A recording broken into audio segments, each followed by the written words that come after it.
Welcome to LATAM MedTech Insights. Last week, Mexico's regulatory landscape for medical devices made a significant shift that every manufacturer needs to know about.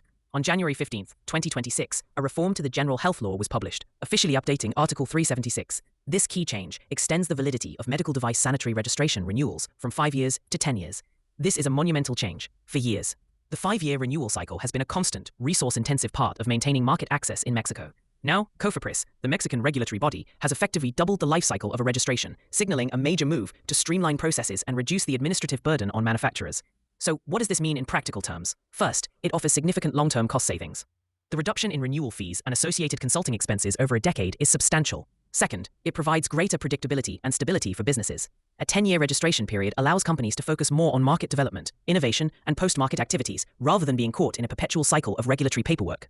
This change aligns Mexico more closely with other international regulatory bodies that offer longer validity periods, making the market more attractive for foreign investment. For example, a company that was previously hesitant to enter the Mexican market due to the administrative overhead may now reconsider its LATAM strategy.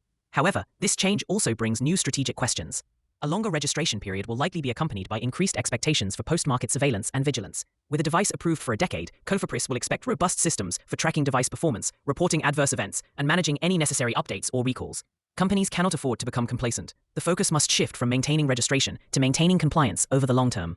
This means having an airtight quality management system and a proactive approach to post-market surveillance is no longer just good practice. It is essential for survival in this new regulatory environment. This reform is a clear opportunity, but it demands a more mature and long-term approach to compliance. Navigating major regulatory shifts like this is critical for success. For expert guidance on how this new 10-year renewal process in Mexico affects your portfolio, or for help with your overall LATAM regulatory strategy, feel free to email us at info@pureglobal.com or visit us at https://pureglobal.com.